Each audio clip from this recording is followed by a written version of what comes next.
Hi guys, this week will be talking about online relationship, and for me this is really important. This will be the first topic of this type scam or fraud, who you wanted to call it, where you at around the world. I wanted to talk about this because it come to my concern, how people has been scam, or how people, they're trying to meet someone online, and they got to find out after that this person was just taking advantage of them. So now, how we start, right? You go on a dating site trying to meet someone. It could be in your same country, or it could be in a different country. When this person actually feel comfortable with you, they start telling you that they have problems, and to see if you will be able to help them. And what happened is that this person start telling you, all the great things that you wanted to hear. Could be a guy, could be a woman. In some cases, you doesn't know if you're really talking to a man or you are talking to a woman, because the communication is only by email, sometimes only by text message, and when you say can we Skype or we can go by Facebook, this person will tell you, oh no, I doesn't have Skype, or I have a problem with my camera and my computer, so I am not able to communicate, so the only way I communicate right now until I will be able to fix it will be by email or by text message. So what happened is that you will start talking with this person, and this person start to tell you all the things you wanted to know. They know exactly what to tell you, so you get to the point where maybe you never see this person, but you start to fall in love with this person. You know what I'm saying?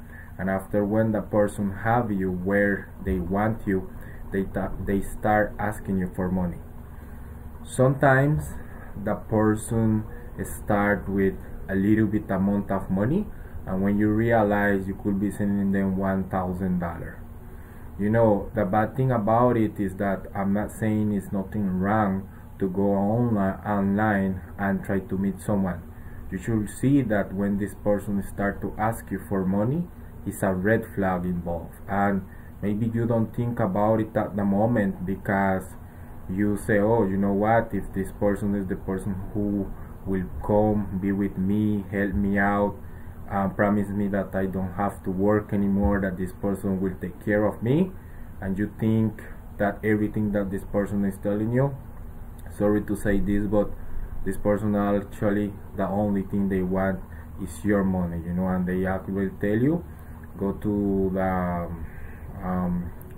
Western Union or MoneyGram or any of these companies and telling you to send the money, thinking that you actually helping this person, but this person actually only doing, they taking advantage of you. And what happened? I mean, this is the job for them.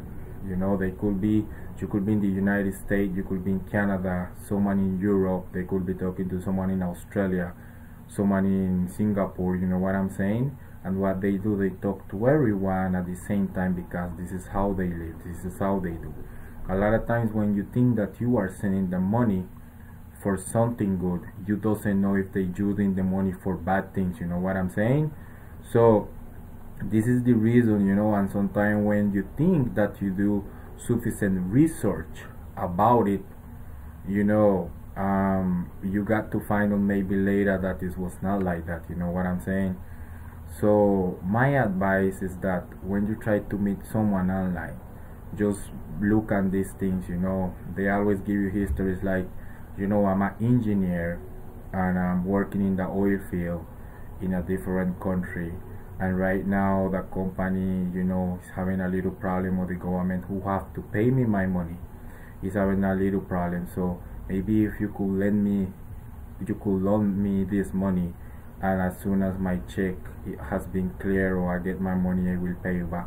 But actually this doesn't happen. They actually keep asking you for more and more and more money, and when it get to the point where you doesn't have any more money to send them, they end the relationship with you. Other cases about online relationship is that you send the person the money to buy the plane ticket. Why should you send the money to buy the plane ticket? Why you should be the person who purchased the plane ticket? What happens is that when you send the money, this person go and collect the money, and you be thinking like he will buy the plane ticket, but what this person do, they take the money for the personal use, so they take the money for do any other thing that they need to do. And what happened, this person, actually, the internet is a very important tool, nowadays for working, but the bad thing about it is that some people use it for good stuff, and some people use it for bad things. So what this person do, they go online and they do like they purchase a plane ticket. So they take a shot screen, send it to you, and if they come into the United States, Canada, or any other countries, when they need a visa, they just go, because if you see Google tell you or can do anything you can imagine, you know what I'm saying? So they go to Google, they do everything that they have to do. If they tell you, oh, I have a contract with this company, they just do and they make up a contract, and everything look legit. But at the end of the day, they have to do this, right? Because they have to catch you. They have to see how they can get your money. That's the bad thing. A lot of the times when, they actually come, they purchase the ticket, they come and meet you, they marry you, they live with you. What they do is another strategy that this person is using. After a time living with you, they tell you that they need to go back home because it's an emergency situation going on. So when they go back home, they start to ask you for money, and you start to send this person money. But what you don't realize is that this person is just using the money to do other stuff. Like what I'm saying, you don't know exactly what this person is using the money for, because you are not there to see it with your own eyes. Other strategies that they use is like they meet you, or they met you in a coffee shop, in a restaurant, anywhere you could imagine, and after they tell you that they have to go. But because you guys already start to have a relationship, when the person arrive where they arrive, they start to ask you for money, and you always send money, you know what I'm saying? So it's bad to know all of this, you know what I'm saying?